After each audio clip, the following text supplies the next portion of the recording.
Hold up, hold up. Yandy Smith Harris just dropped the nuclear bomb on her marriage and the entire love and hip-hop universe is exploding right now. Sources close to the couple are telling us that after years of fighting for their fairy tale, Yandy has officially declared it's over. And the reason? Mendeecees Harris was caught red-handed, cozying up with a mystery woman in Miami this past weekend.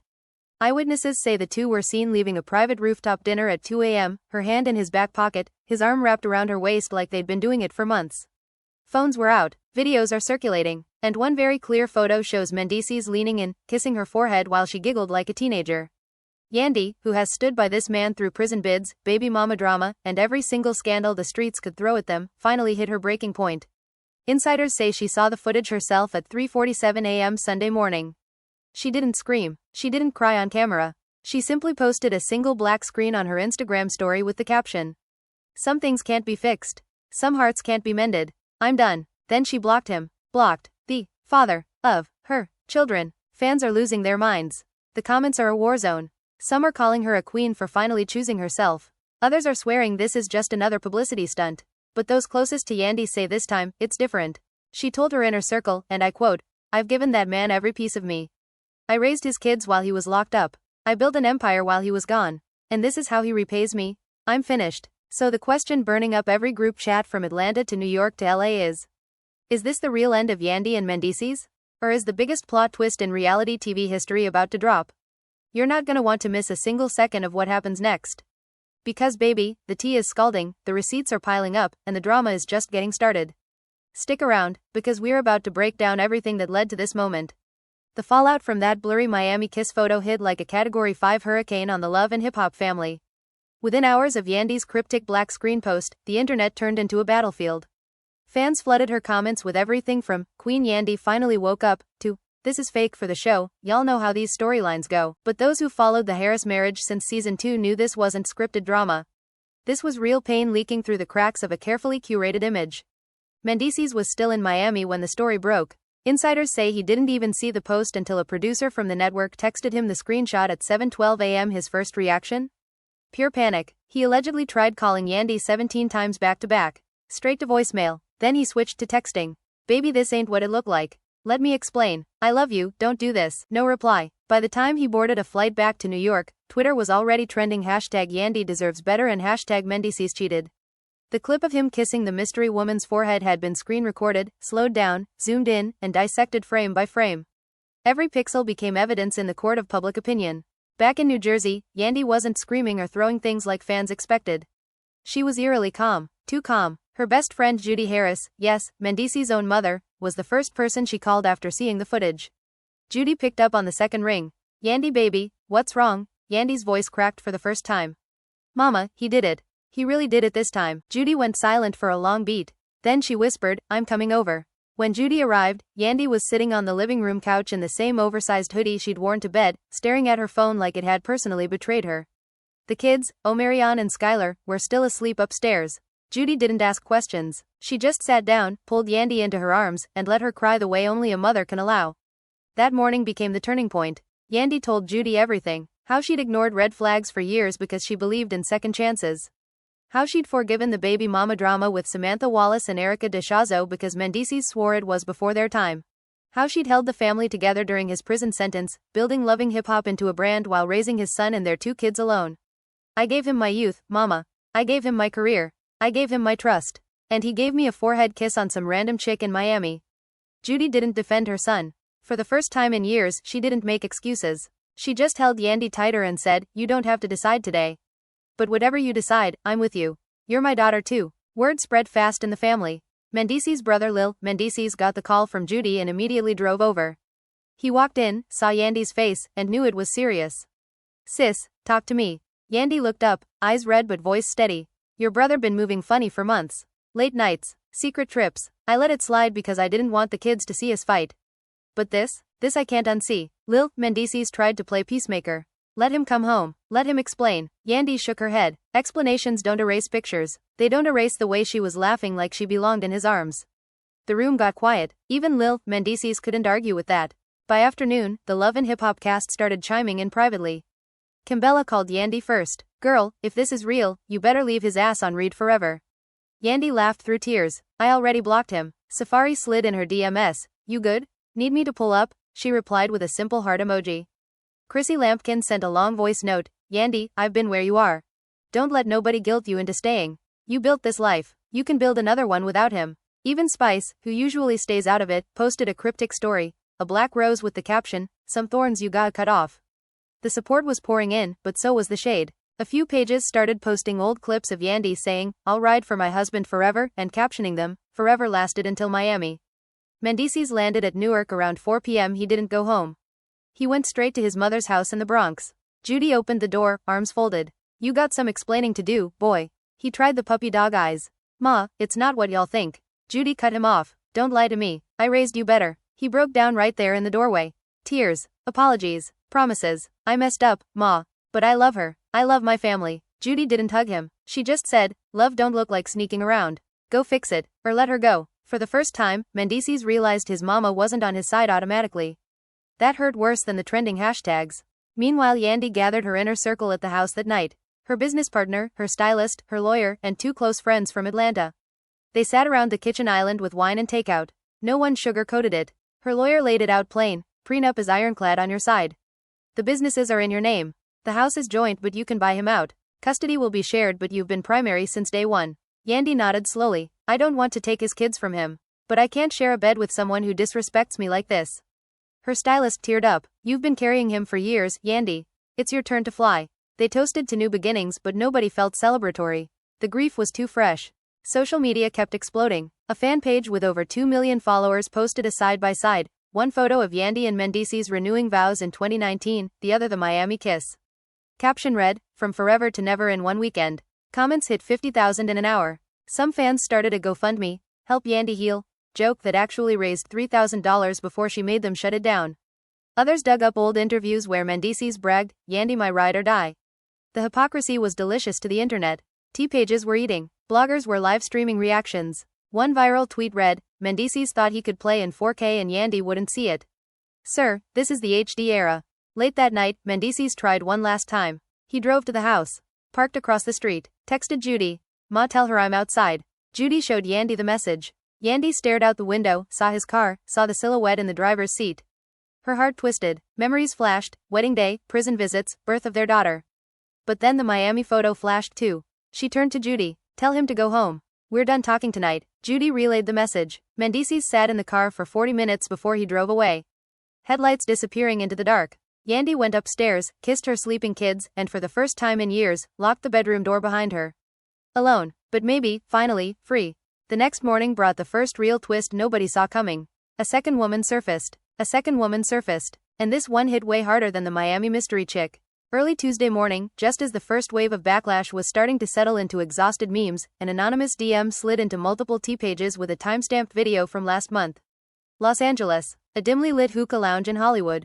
The footage was grainy but unmistakable. Mendeecees, same black fitted cap he always wears, same chain, sitting thigh to thigh with a woman who looked nothing like the Miami girl.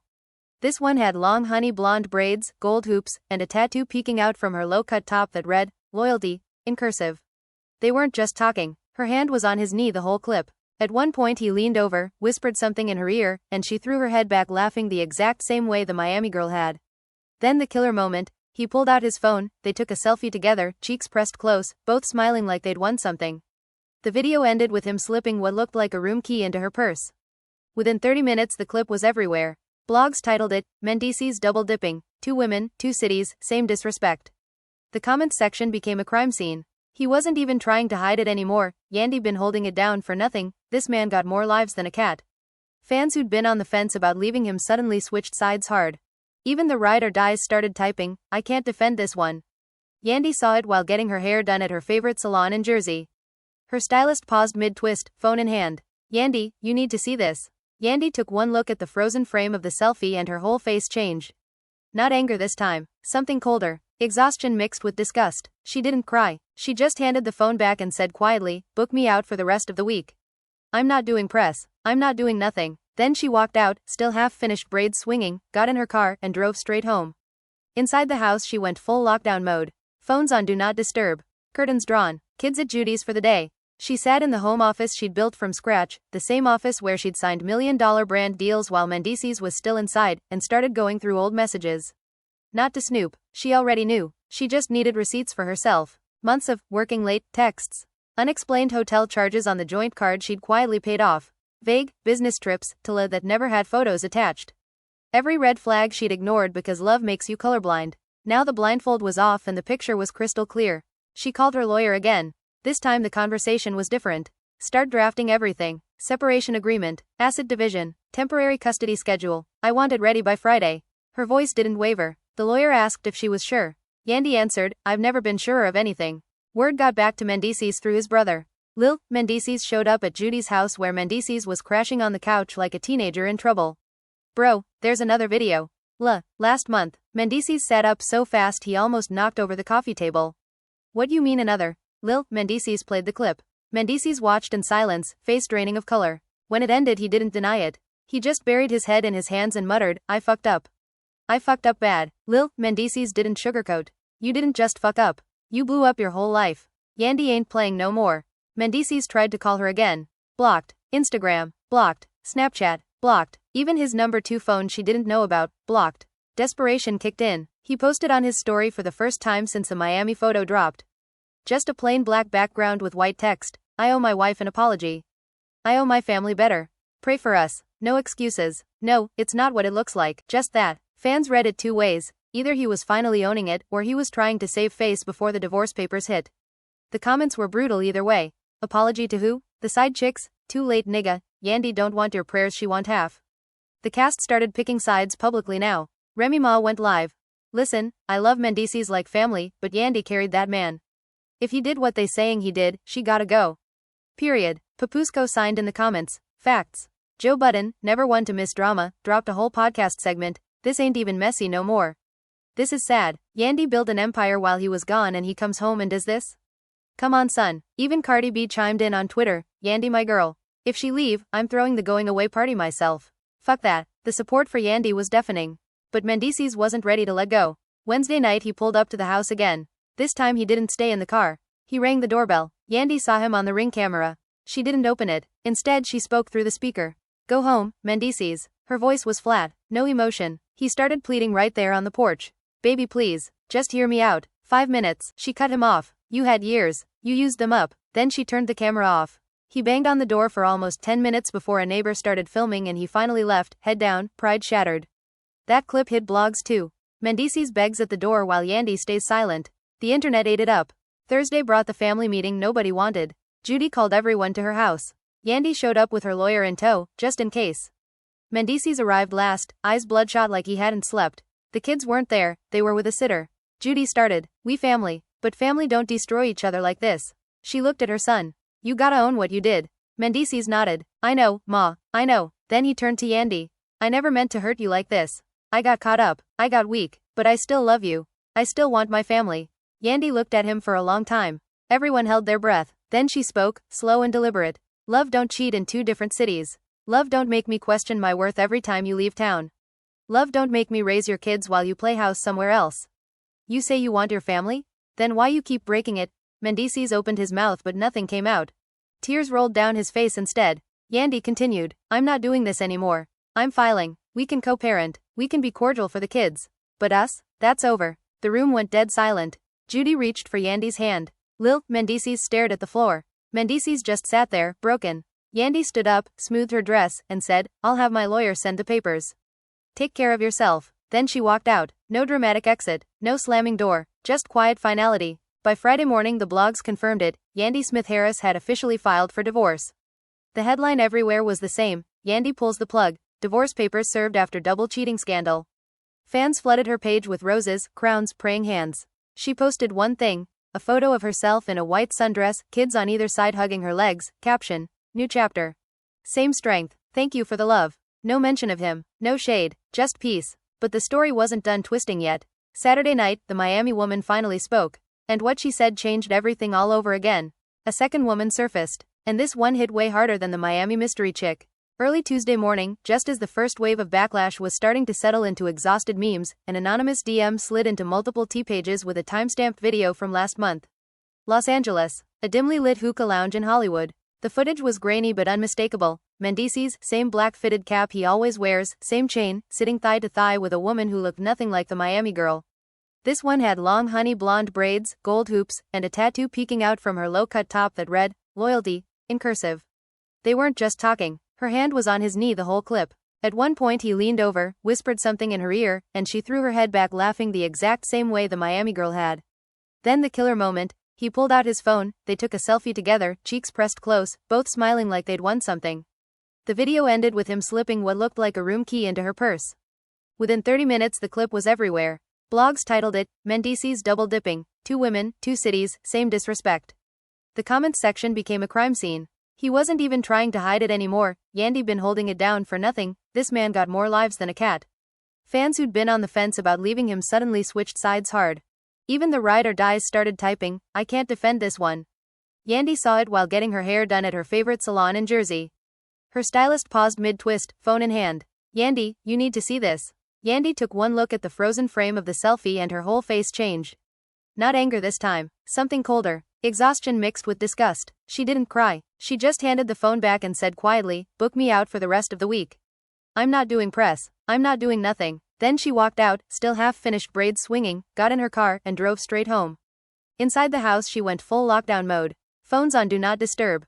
Curtains drawn. Kids at Judy's for the day. She sat in the home office she'd built from scratch, the same office where she'd signed million-dollar brand deals while Mendeecees was still inside, and started going through old messages. Not to snoop, she already knew. She just needed receipts for herself. Months of working late texts. Unexplained hotel charges on the joint card she'd quietly paid off. Vague business trips to La that never had photos attached. Every red flag she'd ignored because love makes you colorblind. Now the blindfold was off and the picture was crystal clear. She called her lawyer again. This time the conversation was different.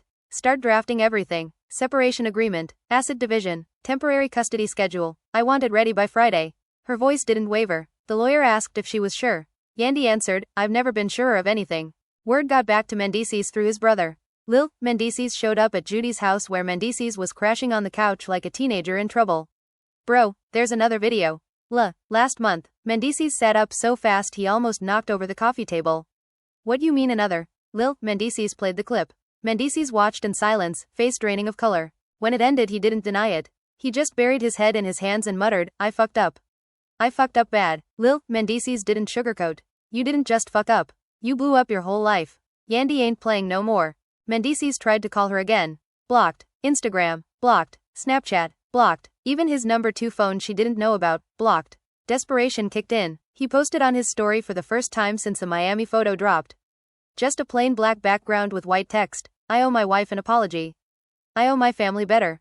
Pray for us. No excuses." No, it's not what it looks like. Just that. Fans read it 2 ways. Either he was finally owning it, or he was trying to save face before the divorce papers hit. The comments were brutal either way. Apology to who? The side chicks? Too late nigga. Yandy don't want your prayers, she want half. The cast started picking sides publicly now. Remy Ma went live. "Listen, I love Mendeecees like family, but Yandy carried that man. If he did what they saying he did, she gotta go. Period." Papusko signed in the comments. Facts. Joe Budden, never one to miss drama, dropped a whole podcast segment. "This ain't even messy no more. This is sad. Yandy built an empire while he was gone and he comes home and does this? Come on son." Even Cardi B chimed in on Twitter, "Yandy my girl. If she leave, I'm throwing the going away party myself." Fuck that. The support for Yandy was deafening. But Mendeecees wasn't ready to let go. Wednesday night he pulled up to the house again. This time he didn't stay in the car. He rang the doorbell. Yandy saw him on the Ring camera. She didn't open it. Instead she spoke through the speaker. "Go home, Mendeecees." Her voice was flat, no emotion. He started pleading right there on the porch. "Baby please, just hear me out. 5 minutes." She cut him off. "You had years. You used them up." Then she turned the camera off. He banged on the door for almost 10 minutes before a neighbor started filming and he finally left, head down, pride shattered. That clip hit blogs too. Mendeecees begs at the door while Yandy stays silent. The internet ate it up. Thursday brought the family meeting nobody wanted. Judy called everyone to her house. Yandy showed up with her lawyer in tow, just in case. Mendeecees arrived last, eyes bloodshot like he hadn't slept. The kids weren't there, they were with a sitter. Judy started, "We family. But family don't destroy each other like this." She looked at her son. "You gotta own what you did." Mendeecees nodded. "I know, Ma, I know." Then he turned to Yandy. "I never meant to hurt you like this. I got caught up, I got weak, but I still love you. I still want my family." Yandy looked at him for a long time. Everyone held their breath. Then she spoke, slow and deliberate. Love, don't cheat in 2 different cities. Love, don't make me question my worth every time you leave town. Love, don't make me raise your kids while you play house somewhere else. You say you want your family? Then why you keep breaking it? Mendeecees opened his mouth but nothing came out. Tears rolled down his face instead. Yandy continued, I'm not doing this anymore. I'm filing. We can co-parent. We can be cordial for the kids. But us? That's over. The room went dead silent. Judy reached for Yandy's hand. Mendeecees stared at the floor. Mendeecees just sat there, broken. Yandy stood up, smoothed her dress, and said, I'll have my lawyer send the papers. Take care of yourself. Then she walked out. No dramatic exit, no slamming door, just quiet finality. By Friday morning the blogs confirmed it, Yandy Smith Harris had officially filed for divorce. The headline everywhere was the same, Yandy pulls the plug, divorce papers served after double cheating scandal. Fans flooded her page with roses, crowns, praying hands. She posted one thing, a photo of herself in a white sundress, kids on either side hugging her legs, caption, new chapter. Same strength, thank you for the love. No mention of him, no shade, just peace. But the story wasn't done twisting yet. Saturday night, the Miami woman finally spoke. And what she said changed everything all over again. The Miami woman finally spoke. And what she said changed everything all over again. Her name dropped Saturday night around 11 p.m. Eastern, Talia Banks. 27. Aspiring model/influencer from Miami with a decent following built mostly on beach pics and sponsored lashes. She went live on Instagram from what looked like a luxury condo balcony, ocean lights twinkling behind her, glass of rosé in hand. No filter, no makeup, just raw energy. The live hit peak viewers at 28,000 in under 10 minutes. T-Page's screen recorded every second. Y'all been dragging me for days and I ain't said nothing because I don't owe nobody an explanation, Talia started, voice steady but eyes glassy. But since everybody acting like they know my life, let me clear it up. Mendeecees and I've been knowing each other for almost 2 years. We met at Art Basel in 2024. Nothing serious at first, just vibes. Laughs, late night texts, then it turned into more. Way more. He told me from jump that he was married but things complicated. He said Yandy knew about side situations, that they had an understanding. Open marriage type vibes. He said they've been living separate lives for a minute because of the show drama and his past. I believed him, why wouldn't I? He showed up consistent, flew me out, paid bills sometimes, talked about a future when shit calmed down. The live chat exploded, hearts, fire emojis, question marks. You knew he was married, homewrecker, spill more sis, Talia kept going, unfazed. I'm not proud of it. But don't call me a homewrecker when the man told me the home was already cracked. He showed me texts from Yandy where she was cursing him out, saying she was done months ago. He said they sleeping in different rooms. He said the marriage was paper only for the kids. I fell for it. Stupid? Maybe. But I wasn't the only one. There's others. She paused, took a sip, then dropped the bomb. And yeah, the la girl? That's my friend, Monique. We all hung out together sometimes. It wasn't secret. Mendeecees wasn't hiding us from each other. We knew. We just didn't know Yandy didn't know. Or maybe she did and didn't care until the pics hit. Either way, I'm done now. I blocked him. I'm out. I just wanted to say my piece before the blogs twisted more. Yandy, if you watching, girl, I'm sorry. I really am. I thought you was cool with it. I was wrong. The live ended abruptly. Talia went private, but the damage, or the clarity, was done. Within an hour, clips were everywhere. Blogs ran headlines like, Side Chick Speaks. Mendeecees said Yandy knew everything, and Talia Banks claims open marriage, drops friend's name in cheating scandal. Monique, the la girl, went radio silent, account on private, stories off. But fans started connecting dots. Old photos resurfaced of Mendeecees at events with both women in the background. Blurry, deniable. Until now, Yandy didn't respond publicly, not a word, but those in her circle said she watched the live in real time with her lawyer and Judy. No tears this time, just a slow nod. So that's the story he was selling, she reportedly said. Open marriage, separate lives, convenient. Judy was livid. That boy lied to everybody. Even to his own side pieces. Yandy didn't curse or scream. She just texted her PR team one line, no comment. Ever. Then she turned her phone off and went to bed. Mendeecees, still crashing at his mom's, saw the live too.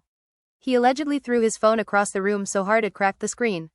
Mendeecees was there. You really told them that? Open marriage? Bro, you wild. Mendeecees didn't deny it. He just sat on the floor, back against the couch, staring at nothing. I was trying to keep everybody happy. I thought if they knew it was casual, nobody would get hurt.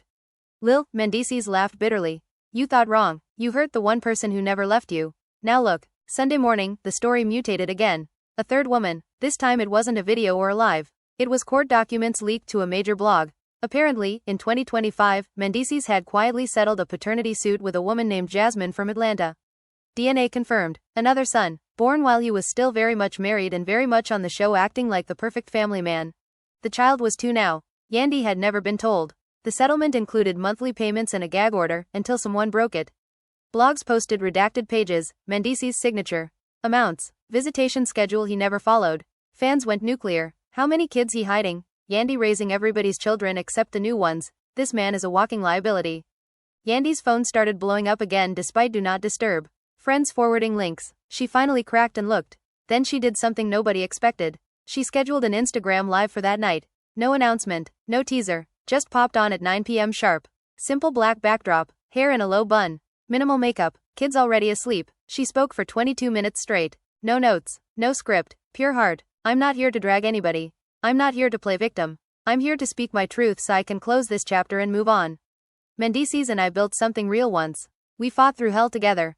Prison, scandals, losses, wins. I loved him hard. I forgave hard. I stayed when most would have left. But love isn't supposed to feel like a war zone every few months. I found out about Miami the way y'all did. Then the lives, then the secret baby. Each one chipped away at what was left of us. I kept hoping he'd choose us. Choose me. He didn't. And that's okay now. Because I choose me. I choose my peace. I choose my kids' stability. I choose the empire I built with my own hands. To the women, I don't hate you. I don't even blame you fully. He sold y'all the same dream he sold me once. But dreams don't pay bills or raise children. So do better for yourselves. Protect your hearts. And to my babies, Omarion, Skylar, and even the ones I didn't know about, if you ever see this when you're older, know that I loved your dad. I loved our family, but I love you more. And I'll always protect you. To the fans, thank you for the love. Thank you for the support. Thank you for seeing me. I'm not disappearing. I'm evolving. New music, new deals, new energy. Same Yandy, just without the weight. I'm good. We gon' be good. And Mendeecees, I wish you healing. I really do. But don't contact me. Don't come to the house. Don't send messages through family. Respect the boundary. Co-parent through lawyers. That's it. That's all. I'm out. She ended the live. No goodbye wave. Screen went black. Viewers hit 300,000. Comments disabled. But the reposts were endless. Yandy just gave the most classy clapback in reality TV history. She didn't even say his name. Heavy queen behavior. Mendeecees watched from his mom's living room. Alone. Judy had gone to bed. He didn't cry this time. He just stared at the frozen end screen, her face peaceful, eyes clear. Then he whispered to the empty room, I lost her for real. Monday brought the official network statement. Love and Hip Hop respects the privacy of our cast during this personal time. Yandy and Mendeecees will continue to appear this season as their story unfolds authentically. We ask for compassion from fans. Translation. The drama was gold. Cameras were still rolling. Producers were probably salivating. Yandy went back to work quietly. Meetings, photo shoots, brand calls. She smiled in pictures, laughed with her team, posted her kids playing in the backyard with captions about gratitude. No shade, no subs, just forward motion. But the final twist, the one that sealed it forever, came Tuesday afternoon. Mendeecees posted a video, first time showing his face since everything popped off. Sitting in a park, hoodie up, voice low. I'm not gonna make excuses. I hurt the woman who gave me everything. I disrespected my family. I lied to people who trusted me. Yandy, if you ever see this, I'm sorry. Not for the blogs, not for the likes. For real, I failed you. I failed us. I'm getting help, therapy, whatever it takes. Not to win you back, I know that door closed. But to be better for our kids. For myself, I love you, always will, but I respect your space. Goodbye, baby. He deleted it 30 minutes later. Too late, it was already screenshotted, reposted, dissected. Some called it damage control. Others called it growth. Most just said, too little, too late. Yandy never acknowledged it. She didn't have to. Her silence spoke louder than any response. The family slowly adjusted. Judy split time between both houses. The kids asked questions. Answers were gentle. Mommy and daddy are better friends now. Co-parenting started awkward but civil. Lawyers handled the rest. Assets split fair. Businesses stayed hers. House sold. New beginnings bought. And somewhere in the middle of all the chaos, the Love and Hip Hop reunion special taped. Cameras caught every glance, every tense moment. Yandy sat on one side of the stage. Mendeecees on the other. No eye contact. But when host asked Yandy how she felt looking back, she smiled small. I feel free. And that's worth everything. The audience erupted. Credits rolled. Season ended. But the story? It lingered. Because real love, real betrayal, real growth, it doesn't wrap up in 40 minutes. It echoes. And for Yandy Smith Harris, the echo was finally one of peace. Not perfection, not revenge, just peace. And that was the biggest plot twist of all. The Miami Woman's live had barely cooled off when the next bomb detonated. Tuesday afternoon, a verified T account dropped what they called the motherlode receipts. Screen grabs from a burner phone allegedly belonging to Mendeecees himself. Hundreds of messages, Threads with Talia, threads with Monique, even older ones with Jasmine, the mother of the secret 2-year-old son. The timestamps spanned almost 3 years. The language was casual, flirty, sometimes downright explicit. Promises of, when I leave her for good. You the main one now. Yandy too busy with the show anyway. One particular exchange with Talia from 6 months earlier made stomachs turn. Mendeecees writing, she thinks we just co-parenting now. She don't even check my location no more. We good. Talia replying with hard eyes and, come see me then daddy. The internet lost what was left of its collective mind. #Mendeecees receipts trended worldwide for 12 straight hours. Fans who had defended him even after the videos now turned vicious. He was plotting while she was paying bills. This man was living a double, triple, life. Yandy was the side chick in her own marriage. Blogs posted full breakdowns, red circles around damning phrases, timelines syncing the cheating spikes with major family moments. Skylar's birthday, Omarion's first day of school, Yandy's big brand launch. Every high in her life seemed to coincide with a low in his fidelity. Yandy didn't go live again. She didn't need to. Her PR team released one statement through her management, Ms. Smith-Harris is focused on her children, her businesses, and her mental health. She will not be addressing or responding to leaked private conversations. Legal action is being considered regarding the unauthorized release of personal materials. Short, professional, ice cold, but behind the scenes, things were moving fast. Her lawyer filed for an emergency protective order to block Mendeecees from coming within 500 feet of the house without prior notice. Not because she feared violence, never that, but because the constant pop-ups were traumatizing the kids. Omarion had started asking why daddy wasn't coming home anymore. Skylar kept drawing pictures of mommy sad. Yandy couldn't take it. Judy Harris became the unofficial bridge. She met Yandy for coffee at a quiet spot in Montclair, no cameras, no entourage. Just two women who'd both loved the same man in different ways. Judy spoke first. I raised him to be better than this. I failed somewhere. Yandy shook her head. You didn't fail. He made choices. Grown man choices. They talked for hours. About the kids. About how to shield them. About how Judy would still be grandma, no matter what. Yandy reached across the table and squeezed her hand. You're still my mama too. That doesn't change. Judy cried then. Real tears. The first time Yandy had seen her break since the whole thing started. They left the cafe hugging. Paparazzi caught the moment. Blogs spun it as, Judy picks Yandy over her own son. The truth was simpler. Love doesn't pick sides. It just protects what's innocent. Mendeecees disappeared for 3 days after the receipts dropped. Phone off. Location unknown. Rumors flew. He was in rehab. He'd left the country. He was with one of the women. Reality was less dramatic. He was holed up in a cheap Airbnb in Jersey City, alone, staring at walls. His brother finally tracked him down Wednesday night. Lil Mendeecees banged on the door until Mendeecees opened it, looking like he hadn't eaten or slept. You can't hide forever, bro. Handle your shit. Mendeecees let him in. They sat on mismatched furniture. Mendeecees broke open. I didn't think it would get this big. I thought I could keep everybody separate. I thought Yandy would forgive like always. Lil Mendeecees didn't let him off easy. She forgave prison. She forgave baby mamas. She forgave the show editing you to look like a fool. But this? You made her look like a fool in front of the world. You took her kindness and used it as a free pass to cheat.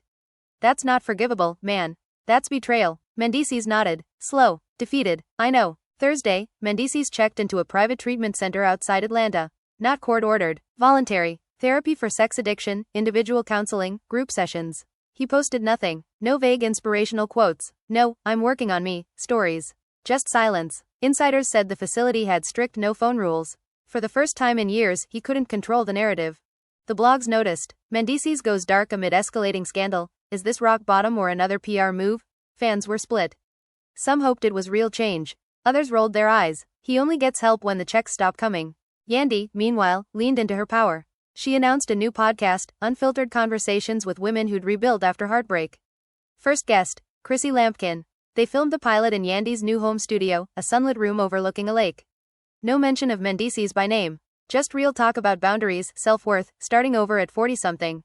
The episode dropped Friday. Streams hit 1 million in 24 hours. Comments flooded. This is healing. Yandy turning pain into purpose, needed this energy. She followed it with a business move, launching a mentorship program for young women in entertainment. Applications opened. Thousands poured in. She handpicked the first cohort herself. I'm not letting what happened to me stop me from helping others, she told her team. If anything, it makes me sharper. The kids adjusted in waves. Omarion, old enough to understand pieces, asked Yandy one night while she tucked him in, is daddy coming back to live here? She took a breath. Daddy loves you so much. He's working on being the best dad he can be. But mommy and daddy are going to live in different houses now. That doesn't change how much we both love you. He nodded. Small. then hugged her tight. Skylar was simpler, she just wanted extra bedtime stories. Yandy gave them, every night, no exceptions. Co-parenting logistics started through lawyers. Mendeecees got supervised visits at first, neutral location, third party present. He showed up on time, brought gifts, played with the kids like nothing was wrong. They lit up when they saw him. Yandy watched from afar the first time, through a one-way window at the family center. Her heart twisted, not jealousy, just the ache of what could have been. She left before he saw her. No confrontation, no drama, just boundaries. The Love and Hip Hop reunion special aired in May. Producers milked every second. The stage was split, Yandy on one couch, Mendeecees on the other. Host Zoe Saldana, guest hosting that year, kept it civil but probing. Yandy, you've been silent publicly. Why speak now? Yandy looked straight at the camera. Because silence isn't weakness. Sometimes it's strategy. I needed time to heal. To protect my kids. To rebuild. I'm here because this is my story too. And I'm telling it my way.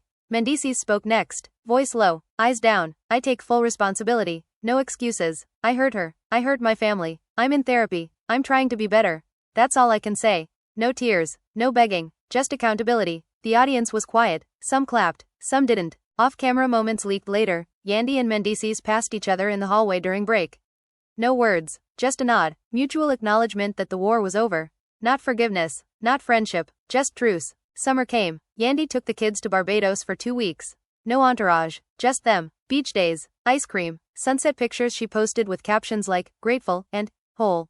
Mendeecees stayed stateside. Continued therapy. Started showing up consistently for visits. No more secrets. No more side lives. He sold the flashy cars. Downsized. Focused on the kids and himself. By fall, the divorce finalized quietly. No splashy headlines. No tell-all books, yet. Just papers signed. Assets divided. Custody shared 50-50 with Yandy primary during school weeks. The house sold. Yandy bought a modern spot in Montclair with a big backyard. Mendeecees rented closer to Judy's. Life normalized. Not perfect, but steady. The final ripple came in December. Yandy posted a family holiday photo, not with Mendeecees but with Judy, the kids, her team, and a few close friends. Big tree. Matching pajamas. Smiles real. Caption. Chosen family. Real love. Marry everything. Mendeecees liked it from his new account. No comment. Just the like. Fans noticed. Some called it growth. Others called it closure. And somewhere in the middle of the holidays, Yandy sat on her new couch, kids asleep upstairs, glass of wine in hand, and whispered to the empty room, we made it. Not triumphant. Not bitter. Just true. The drama that had consumed millions ended not with fireworks but with quiet. Yandy kept building, new ventures, new music, new purpose. Mendeecees kept healing, one day, one session, one honest conversation at a time. The kids kept growing, loved by both parents, protected by boundaries. And the Love and Hip Hop universe? It moved on to the next scandal. But for those who watched it unfold, the Yandy and Mendeecees story became legend. Not for the cheating, not for the receipts, but for the way one woman chose herself when the world expected her to stay broken. That was the real twist. Peace over pieces, freedom over familiarity, and strength that no camera could ever capture fully.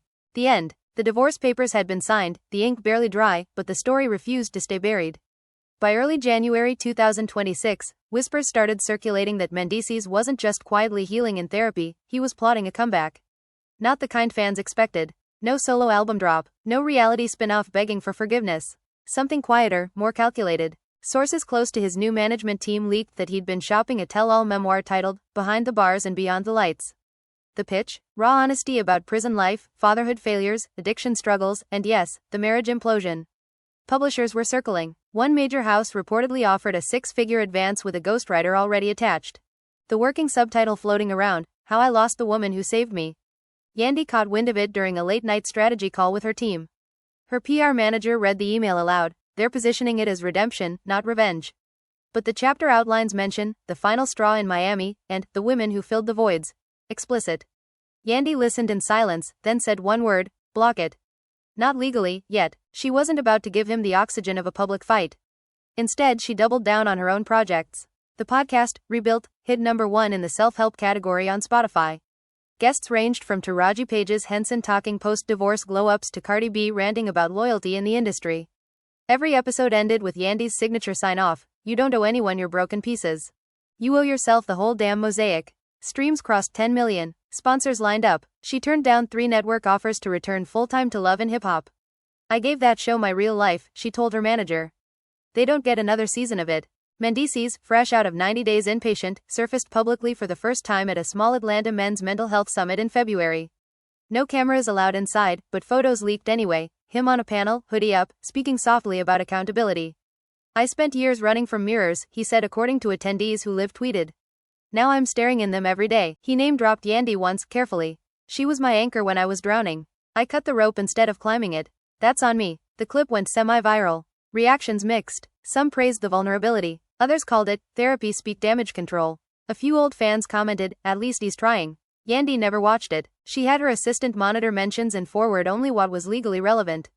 Spring brought the first real co-parenting test. Skylar's 5th birthday. Yandy planned a small backyard thing, unicorn theme, bounce house, face painting. Mendeecees was invited through lawyers, 2-hour window, no +1, no recording. He showed up early, arms full of gifts wrapped in glitter paper. The kids ran to him screaming, Daddy. Yandy stayed inside at first, watching through the kitchen window. Judy mediated, floating between groups like a referee. Mendeecees kept it light, played tag, cut cake, sang off-key happy birthday. When it was time to leave he knelt down, hugged them both, whispered something that made Skylar giggle. Then he looked toward the house. Yandy stepped onto the porch. Their eyes met for the first time in months. No words, just a long beat. He nodded once, respect, not pleading. She nodded back, acknowledgement, not warmth. He left without trying to hug her or speak. The kids waved from the gate until his car disappeared. Yandy exhaled like she'd been holding her breath since the Miami photo dropped. That night, after the kids crashed from sugar highs, Yandy sat on the patio with a journal she'd started keeping. No social media captions, no public therapy, just private thoughts. She wrote, today didn't hurt like I thought it would. It just was. Maybe that's healing. Not fireworks, not hate, just existence without the weight. She closed the book, looked at the stars, and for the first time didn't wonder what Mendeecees was doing. She didn't care. But the universe loves irony. 2 weeks later, Talia Banks, the Miami woman, resurfaced with a podcast of her own. Side chick no more. She didn't apologize again. Instead, she leaned into the villain era fans had already assigned her. I was young, dumb, and believing a man who lied to everyone, she said in the trailer. But let's be real, Yandy knew pieces. She stayed through worse. Maybe she liked the image more than the man. The clip spread like wildfire. Blogs feasted. Talia claps back at Yandy. Is she shading the queen? Yandy's fans mobilized, flooding Talia's comments with blockades of support. Yandy herself stayed silent, but her next podcast episode dropped the same day Talia's launched. Title: When the Narrative Shifts, Owning Your Story Without Owning Theirs. She spoke for 40 minutes about projection, deflection, and how hurt people louder when the spotlight hits. No names, no direct shots, just surgical precision. Listeners ate it up. Talia's downloads spiked then plateaued. Yandy's doubled. Monique, the La Friend, never spoke. Her accounts stayed private. Jasmine, the mother of the secret son, posted one cryptic story, a photo of her little boy playing soccer, caption, he's thriving. That's all that matters. No drama, no tea, just quiet protection. Fans respected it. Mendeecees reportedly increased child support voluntarily after the memoir pitch leaked. No fanfare, just action. Summer 2026. Yandy took the mentorship cohort to a retreat in the Poconos. 10 young women, all under 30, all navigating entertainment's dark corners. They hiked, journaled, cried in circles. Yandy led sessions on contracts, boundaries, self-advocacy. One girl asked, how do you forgive someone who broke you publicly? Yandy paused. You don't have to forgive to move on. Sometimes forgiveness is for you, not them. But peace? Peace comes when you stop waiting for their apology to feel whole. The girl hugged her after. Yandy teared up, quietly. Later she posted a group photo on Instagram, all smiles, arms linked.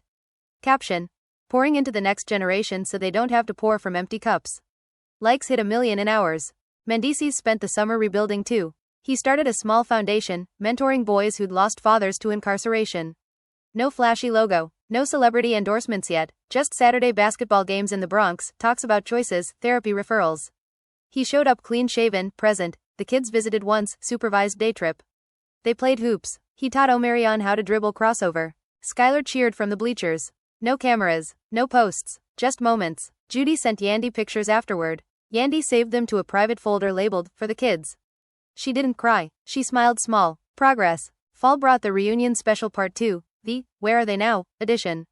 Producers begged Yandy to appear. She declined. Mendeecees agreed to a solo sit-down. Aired in October. He looked different, leaner, eyes clearer. Host asked the big question.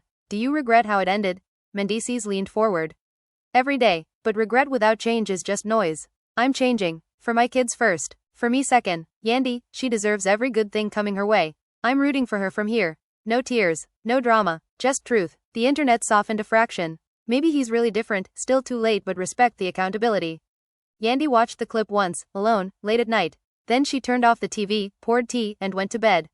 Next morning she woke up, kissed her kids, and headed to a photo shoot for her new clothing line, Whole. Empowering basics with subtle embroidery, crowns, phoenixes, the word, enough. Sales exploded pre-launch. She modeled the first drop herself, white tee, black jeans, gold chain that read, rebuilt. No wedding ring, no bitterness in her smile. Just quiet power. By December 2026, almost a full year since the Miami kiss photo, the headlines had slowed to a trickle. Yandy headlined a women's empowerment summit in La sold-out arena. She walked out to Superwoman by Karen White, spoke for an hour about legacy over likes, peace over popularity. Ended with, I used to think love was fighting to stay. Now I know it's having the courage to leave when it stops serving you. Standing ovation. Backstage she hugged old castmates, Kimbella, Chrissy, even Safari. No Mendeecees in sight. He wasn't invited. Christmas that year was simple. Yandy hosted at her Montclair home. Judy came. Lil, Mendeecees too. The kids opened gifts under a tree dripping with ornaments they'd made. Mendeecees dropped by for an hour, pre-arranged, brief. Brought personalized stockings. Stayed in the living room. No tension, just holiday civility. When he left, Skylar ran to the door yelling, "Bye daddy, love you." He turned, waved, eyes shiny. Yandy watched from the hallway. No pain, just acceptance. New Year's Eve she spent alone on her balcony, kids at Judy's for a sleepover. Fireworks popped over the Hudson. She raised a glass to herself. To new chapters. To me. Then she texted her group chat of close friends, 2027 gonna be legendary. Watch. Replies flooded in hearts and fire. And somewhere across the river, Mendeecees sat in his small apartment, therapy journal open, writing one line before bed, she's free. I'm trying to be. The saga that started with a blurry forehead kiss ended not in flames but in quiet evolution. Two people, once tangled in love and lies, now walking parallel paths, separate, civil, healing in their own ways. The kids thrived between them. The fans moved on to fresher tea. And Yandy? She kept shining, not to prove anything, just because that's who she'd always been underneath the drama. Whole, enough, free, that was the real forever after. When the ink dried on the divorce papers between Yandy Smith Harris and Mendeecees Harris, most people thought the storm had finally passed. The blogs had squeezed every drop from the scandal. The reunion episodes of Love and Hip Hop, New York had aired. The side interviews were clipped, memed, and dissected. Fans had picked their sides. The hashtags had trended, and yet, somehow, the silence that followed felt louder than the chaos that came before it. Because when a marriage that public collapses, it doesn't just end. It echoes. By the time January rolled around, Yandy had already shifted into a different energy. Not the crying on live energy. Not the clapback in the comments energy. Something quieter, sharper, calculated, the kind of focus that only comes after heartbreak burns everything unnecessary to the ground. She stopped explaining herself, stopped defending her decision, stopped entertaining narratives that painted her as either a fool for staying so long or cold for finally leaving. She didn't owe anyone a performance anymore. While the internet debated whether Mendeecees' therapy journey was authentic or strategic, Yandy was building. She expanded her podcast, turning it from a breakup platform into a full-on empowerment brand. Every week, another woman sat across from her telling a story about survival, reinvention, boundaries. Divorce attorneys, therapists, entrepreneurs, even women who had been publicly embarrassed and had to rebuild their image from scratch. Yandy listened more than she talked. And when she did speak, it was deliberate. I'm not anti-love, she said in one episode that racked up millions of views. I'm anti-disrespect. There's a difference. Those words traveled. Meanwhile, Mendeecees was learning what life looked like without the safety net of her loyalty. For years, no matter what scandal hit, there was always Yandy in front of the cameras, defending, rationalizing, reframing. Now there was just him. And accountability feels different when there's no one absorbing half the blame for you. He kept showing up to therapy. Kept showing up for the kids. Kept quiet. No cryptic captions. No, God's working on me, quotes. Just slow consistency. The kind that doesn't trend but builds credibility over time. Co-parenting settled into rhythm. Drop-offs became polite. Birthdays were structured. Holidays were negotiated months in advance. No more surprise appearances. No more driveway confrontations. Just calendars, lawyers, and respect. And that respect, oddly enough, became the bridge. The first real turning point came during a school event. Omarion had a presentation. Parents were invited. Yandy arrived early, front row, phone ready. 10 minutes later, Mendeecees walked in quietly and took a seat 3 chairs down. No drama, no tension, just 2 parents watching their son nervously read from a poster board about planets. When he finished, the room clapped. Omarion scanned the audience, spotted both of them, and grinned so wide it erased months of awkwardness in a single second. Afterward, in the hallway, they stood side by side for a moment. He did good, Mendeecees said. He did, Yandy replied. That was it, but it was enough. Growth doesn't always look like reconciliation. Sometimes it looks like neutrality. And neutrality, after betrayal, is powerful. Still, the outside noise never fully disappeared. Rumors popped up every few months. Was Yandy dating? Was Mendeecees seeing someone new? Was there a secret reconciliation happening behind closed doors? The blogs would test the waters with speculative headlines, but nothing ever stuck. There were no scandalous photos. No messy leaks. Just two adults moving carefully. Privately, Yandy had her own healing process. It wasn't glamorous. There were nights she questioned herself. Wondered how many red flags she had painted pink. Wondered if loyalty had slowly turned into self-sacrifice without her noticing. Therapy helped. So did journaling. So did distance. One entry she later shared in a live audience talk read, "The hardest part wasn't losing him. It was accepting that the version of him I loved didn't actually exist anymore." That line hit hard. Mendeecees, on his end, faced a different kind of reckoning. Not the public one. The internal one. He had to confront patterns that didn't start in Miami or Los Angeles. Patterns rooted in ego, validation, fear of inadequacy. It's easier to chase admiration than to maintain intimacy. Easier to juggle illusions than to nurture stability. Therapy forced him to unpack that. He started mentoring young men quietly. No press releases. Just community centers and conversations about accountability. He'd tell them, if you don't deal with your insecurities, they'll deal with your future for you. It wasn't flashy, but it was honest. As months turned into a year, the narrative shifted. Not dramatically. Gradually. Yandy launched a clothing line centered around self-worth. Words stitched subtly into fabric, whole. Enough. Free. The pieces sold out. Women posted photos wearing them with captions about leaving toxic relationships and choosing peace.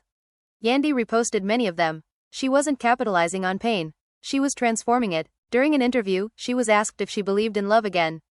She smiled, slow and thoughtful. "I believe in alignment now. If love aligns with my peace, I'm open. If it competes with it, I'm not." That was maturity speaking, not bitterness. Mendeecees watched her evolution from a distance. He didn't comment publicly. Didn't try to insert himself into her narrative. That restraint was new. Once upon a time, pride might have pushed him to prove something. Now he understood that growth sometimes means letting someone thrive without you. Their daughter's recital marked another milestone. Backstage was chaotic, costumes, glitter, nervous kids. Yandy helped adjust Skylar's headband while Mendeecees tied her ballet shoes. For a split second, it looked like old times. Teamwork, familiarity. But it wasn't old times. It was new dynamics built on clearer boundaries. After the show, they took one family photo. Just the four of them. No romantic undertones. Just parents and children. The image never hit social media. It lived in a private album titled For Them. And maybe that was the biggest shift of all. Not everything needed to be public anymore. The love and hip-hop universe moved on to fresher drama. New couples. New betrayals. New storylines engineered for ratings. But the Yandy and Mendeecees chapter remained referenced often. Not for the scandal itself, but for how it ended. There was no explosive courtroom battle. No revenge memoir dripping with secrets. No reunion kiss to bait another season. Just evolution. 2 years after the Miami photo that started the avalanche, Yandy stood on a stage at a women's conference in Los Angeles. Sold-out crowd. Spotlights warm against her skin. She spoke about resilience, about self-trust, about recognizing when a chapter has closed even if you still love the character in it. "I used to think strength meant staying," she told the audience. "Now I know strength means choosing yourself even when it hurts." Standing ovation. Across the country, Mendeecees attended his son's basketball game the same night. He cheered loudly, gave pointers during halftime, drove him home and talked about discipline and focus. He wasn't trying to rebuild an old marriage anymore. He was trying to build a better legacy. They weren't enemies. They weren't friends. They were parents. And that was enough. There were moments, of course, when nostalgia tried to creep in. Anniversaries that no longer meant anything but still lingered in memory. Songs that once symbolized forever now just sounded like chapters. But both had learned that nostalgia isn't a reason to reverse growth. The kids grew happier as the tension dissolved. Homes felt calmer. Transitions smoother. They stopped asking if mommy and daddy were getting back together. They started asking what was for dinner and who was picking them up from practice. Normalcy returned. One quiet evening, after putting the kids to bed, Yandy sat on her balcony overlooking Montclair. The city lights shimmered in the distance. She thought about the girl she used to be, fighting for a love story she believed could survive anything. She didn't judge that version of herself. She honored her. She did the best she could with what she knew, Yandy whispered into the night. Growth isn't about shaming your past self. It's about thanking her for getting you here.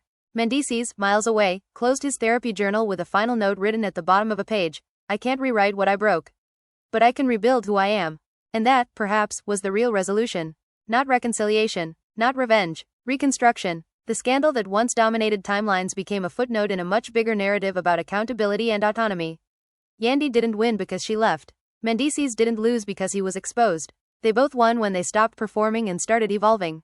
Peace replaced spectacle. Boundaries replaced chaos. Silence replaced shouting. And somewhere in the space between what was and what is, two people who once shared everything learned how to share responsibility instead. That's not the fairy tale fans once rooted for. But it's real. And sometimes real is the most powerful ending of all. No dramatic music, no final kiss, no villain monologue, just two parallel paths moving forward. Whole. Enough. Free. The first time they were in the same room after everything settled wasn't for a reunion taping or a scheduled co-parenting exchange. It was random. A charity gala in Manhattan, one of those upscale industry events where cameras flash at the entrance and everyone pretends they're unbothered by who's watching. Yandy had agreed to attend weeks earlier, long before she knew Mendeecees Foundation would be listed as a supporting sponsor. When she stepped onto the red carpet in a sleek black gown, confident and unshaken, she had no idea he was already inside shaking hands near the bar. The energy in the room shifted the moment word spread that they were both present. Not because people expected drama, but because everyone wanted to witness how growth looks in real time. When their eyes finally met across the ballroom, there was no shock, no hostility, just recognition. A nod, a pause, a silent understanding that they were no longer each other's chaos. Later in the evening, they found themselves standing in the same circle during a group conversation about community outreach. Someone awkwardly joked about reality TV plot twists, and both of them laughed, not forced, not tense. Just human. That was the moment it became clear the wound had scarred over. Not erased, not forgotten, but healed enough to exist without bleeding. The blogs tried to spin it into a possible reconciliation, but those who were paying attention could see the difference. This wasn't romance. It was resolution. In the months that followed, their parallel growth became less about proving anything to the public and more about protecting their private progress. Yandy's brand expanded beyond empowerment into leadership. She started consulting with young women entering entertainment, helping them navigate contracts, image control, and the emotional cost of fame. She often referenced her own mistakes, not as shameful confessions but as strategic lessons. You can love someone and still choose not to tolerate their behavior, she would say, and the room would fall quiet because everyone knew she meant it. Meanwhile, Mendeecees leaned further into fatherhood as identity rather than accessory. Therapy had stripped him down to uncomfortable truths: his need for validation, his avoidance of vulnerability, the patterns he inherited but never questioned.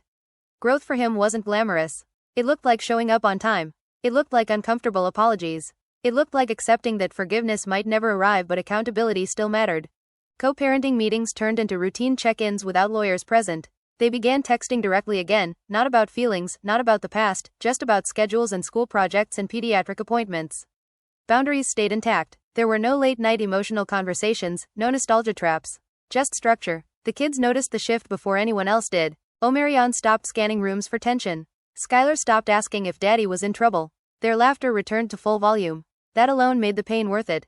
Public curiosity never fully disappeared, though. Every time Yandy posted a photo looking especially radiant, the comments would flood with speculation about a new man. Every time Mendeecees appeared at a public event, someone would ask if he regretted losing the best thing that ever happened to him. They learned to let the noise exist without absorbing it, because the truth was more nuanced than regret or revenge. They had loved each other genuinely. They had also hurt each other deeply. Both realities could coexist. On the second anniversary of the divorce, Yandy did something unexpected. She didn't post a glamorous photo or a reflective caption. She stayed offline entirely. Instead, she took the kids hiking upstate, unplugged from social media, and spent the day laughing over packed sandwiches and bad trail directions. That evening, as they sat watching the sunset, she felt something unfamiliar: neutrality. Not anger, not sadness, just peace. Back in the city, Mendeecees marked the same date by attending a men's accountability workshop he now co-hosted monthly. During the session, a participant asked him how you move forward after losing someone you thought was your forever. He paused before answering. You stop trying to win them back, he said quietly. And you start trying to win yourself back. The room absorbed that. Growth doesn't always get applause. Sometimes it just gets quiet acknowledgement. Over time, their interactions became easier. Holidays were split without negotiation drama. School plays were attended without strategic seating arrangements. They could stand next to each other for photos without it meaning anything beyond shared pride in their children. And that subtle normalcy became their greatest achievement. Because surviving scandal is one thing. Rebuilding dignity afterward is another. Yandy's career reached new heights during that period. She signed a development deal for a docu-series focused on women rebuilding after public heartbreak. Ironically, she chose not to center herself in it. Instead, she served as executive producer, guiding other women's stories while maintaining her own privacy. Critics praised the restraint. Fans respected the evolution. She had learned that not every chapter needs to be broadcast to be validated. Mendeecees' memoir, once rumored to be explosive, was eventually published in a much quieter form. The title changed. The tone softened. Instead of focusing on scandal, it leaned into accountability and fatherhood. He wrote about ego, about fear, about the temptation of attention when you're insecure. He mentioned Yandy sparingly, respectfully. She deserved better than the version of me I was, one passage read. The excerpt circulated briefly online before fading into the larger cultural conversation. There was no dramatic response from Yandy. No subtweets, no shade, silence again, strategic and serene. As years passed, new relationships entered the picture carefully. Yandy dated privately at first, unwilling to expose her heart to public commentary. When she eventually stepped out with someone at an industry event, she did so confidently, not defensively. The man beside her wasn't flashy. He wasn't chasing cameras. He simply held her hand without needing to announce it. The internet buzzed, but she refused to explain or confirm. Love, she had learned, thrives best when it's not under interrogation. Mendeecees also moved forward slowly. He dated with more transparency, introducing partners to the kids only when stability was certain. He had learned the cost of compartmentalizing lives. That lesson stuck. Through it all, the foundation of co-parenting remained intact. They weren't perfect. There were occasional disagreements, school choices, travel plans, bedtime rules, but they handled them directly. No social media, no passive-aggressive quotes, just adult conversation. The scandal that once defined them became a distant reference point rather than a current wound. And perhaps the most surprising development of all was how ordinary their lives became. Fame tends to amplify everything, love, betrayal, redemption, but time has a way of normalizing even the loudest storms. The kids grew taller, careers evolved, new projects launched, old narratives faded. One afternoon, years later, they found themselves seated next to each other at Omarion's graduation ceremony. The auditorium buzzed with proud families. When his name was called, they both stood instinctively, clapping in sync. Whole years had passed since that blurry Miami photo detonated their marriage. The chaos felt like something that had happened in another lifetime, almost to different people. The headlines that once screamed their names had long been replaced by fresher scandals, newer betrayals, louder collapses. But growth doesn't disappear just because the spotlight shifts. It settles. It roots itself in everyday decisions. And in the quiet rhythm of separate lives lived intentionally, both of them discovered who they were without the constant friction of proving something to each other. Yandy had become sharper, not colder, strategic in a way that felt less about survival and more about alignment. She no longer entered rooms wondering who doubted her strength. She entered knowing it. Her business ventures multiplied, but she approached them differently now. Where she once stretched herself thin trying to carry everything, family, brand, reputation, she now delegated. Trusted, rested, peace had become a non-negotiable currency. Mendeecees, on the other hand, learned that rebuilding trust with the warmth and protection of their daughter's peace. After he left that night, Yandy realized something subtle but profound: co-parenting had shifted from obligation to collaboration. The anger had dissolved not because it was excused, but because it was processed. Meanwhile, Yandy's personal life blossomed cautiously. She had learned the difference between chemistry and character. The man she eventually chose to be public with was steady, almost boring in the best way. No late-night scandals, no flashy controversies. He didn't need the spotlight to validate his presence. He supported her quietly, attended events when invited, and stayed grounded when the industry swirled. Fans initially scrutinized him, trying to measure whether he deserved her, but over time the calm consistency won them over. Yandy no longer felt the need to defend her relationship choices. If she was smiling, that was enough evidence. Mendeecees watched from a respectful distance, not with jealousy but with acceptance. He had come to terms with the fact that loving someone doesn't entitle you to remain in their life romantically. It only obligates you to respect their happiness. He began dating again too, but with boundaries he never enforced before. Transparency replaced secrecy. Patience replaced impulsiveness. If there was one lesson the divorce carved into him permanently, it was that compartmentalized living eventually collapses under its own weight. Years later, during a high school orientation for Omarion, they found themselves sitting side by side in a crowded auditorium once again. The principal spoke about academic standards and extracurricular expectations, but their shared focus remained on their son's future. At one point, the principal mentioned the importance of parental unity. Both of them exchanged a glance, not nostalgic, not bitter, just aware. They had arrived at unity in a different form than they once imagined. After the meeting, they grabbed coffee at a nearby cafe to discuss logistics. In a quiet way, was a triumph. Years down the line, at Skylar's middle school graduation, they stood shoulder to shoulder again for photos. This time, there was laughter, genuine, easy. The kids didn't see tension, they saw support. And that was the legacy both parents prioritized above pride. The story that once captivated millions had matured into something far less dramatic but infinitely more stable. There was no cinematic reconciliation, no grand romantic return. Instead, there was steady evolution. The type that doesn't scream for attention but sustains itself over time. Yandy's empire continued to flourish because it was no longer fueled by survival energy. It was fueled by clarity. Mendeecees' growth continued because it was rooted in humility rather than image repair.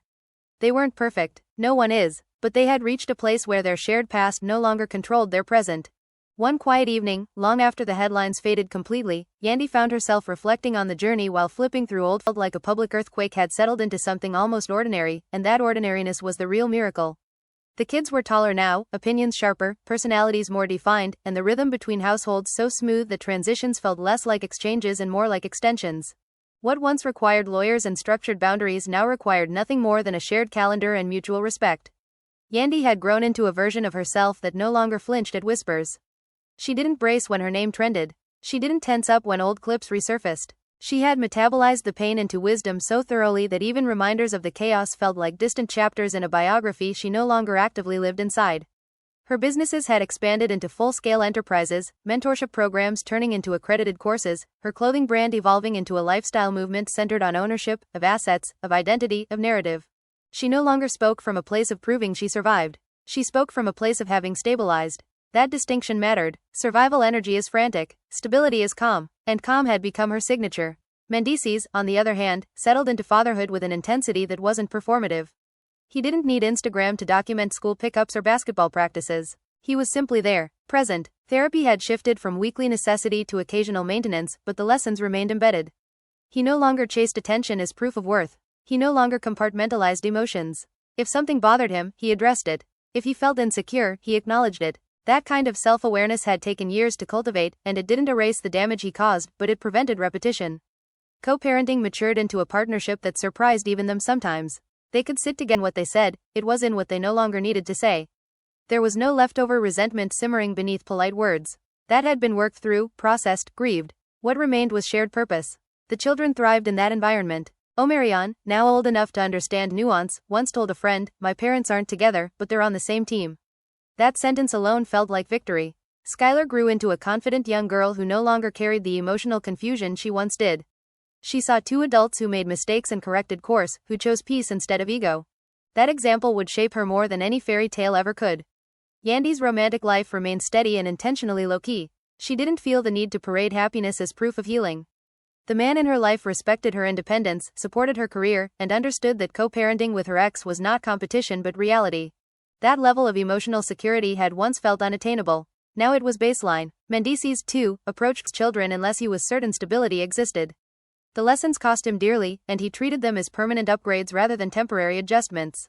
Public interest resurfaced occasionally, usually when anniversaries of the scandal rolled around or when nostalgic fans reposted old reunion clips. But neither engaged. They understood that the internet feeds on reaction. Silence starves spectacle. Instead, they focused on tangible milestones, report cards, recitals, health checkups, summer camps. Life became less cinematic and more grounded. One autumn afternoon, they found themselves attending a high school football game together. Softens edges. Years earlier, sitting that close might have triggered memories. Now it felt neutral, familiar, but not intimate. After the game, they walked to their cars separately, waved goodbye, and drove off in different directions without heaviness. That separation no longer symbolized loss. It symbolized balance. Yandy continued expanding her advocacy work, eventually partnering with financial literacy organizations to educate women on asset protection and wealth building. She spoke openly about how emotional attachment once clouded her practical instincts. "Love is powerful," she would say during panels, "but paperwork protects you." The line often drew laughter, but it carried weight. She wasn't bitter. She was informed. Her audience appreciated that clarity. Mendeecees' mentorship initiative grew into something sustainable, attracting sponsors not because of his fame but because of measurable impact. The young men he mentored saw in him a cautionary tale turned constructive force. He never glamorized his past. He framed it as evidence that unchecked ego destroys stability. Accountability remained his anchor. At home, evenings were quieter for both of them. The chaos of blended schedules had become routine. There were nights when Yandy sat alone on her balcony reflecting not on what she lost but on how different her nervous system felt compared to those early years. Peace isn't loud. It doesn't demand attention. It just exists without anxiety. She noticed she no longer checked her phone compulsively, no longer anticipated betrayal in silence. Trust in herself had replaced hypervigilance toward others. That was the deepest healing of all. Mendeecees experienced a similar internal shift. He no longer replayed old storybook, but functional and loving, and that mattered more than image ever had. The world rarely celebrates functional endings. It prefers spectacle, either dramatic reconciliation or explosive collapse. What Yandy and Mendeecees built instead was quieter, maturity. They didn't circle back to each other. They didn't rewrite history. They simply evolved. Separate lives, shared responsibility, mutual respect, and in that steady equilibrium, something surprising emerged: freedom without resentment. Freedom to move forward without dragging bitterness behind them. Freedom to acknowledge that love once existed without pretending it still needed to. Freedom to accept that some chapters closed not because they lacked intensity, but because they lacked sustainability. By the time a decade had nearly passed, their story had transformed from scandal to case study, an example of how public heartbreak can lead to private reconstruction. Yandy stood firmly in her identity, no longer defined by who she had loved but by who she had become. Mendeecees stood firmly in his accountability, no longer defensive but reflective. Their children grew into young adults who understood that relationships are complex, chaos. In the end, there was no grand finale. No viral closing moment. Just years passing, children growing, businesses expanding, and two adults choosing decency over drama every single day. And sometimes, that kind of ending, the kind built on peace rather than passion, is the most powerful one of all. If you've been riding with this story from the very first headline to the final chapter, don't just scroll past it like it was another piece of tea. Drop your thoughts in the comments. Was this the right ending, or do you think there was ever a chance for reconciliation? If you believe in growth, accountability, and choosing peace over pride, hit that like button so more people can see this message. Make sure you subscribe and turn on notifications because we're breaking down the real stories behind the headlines, not just the drama but the evolution.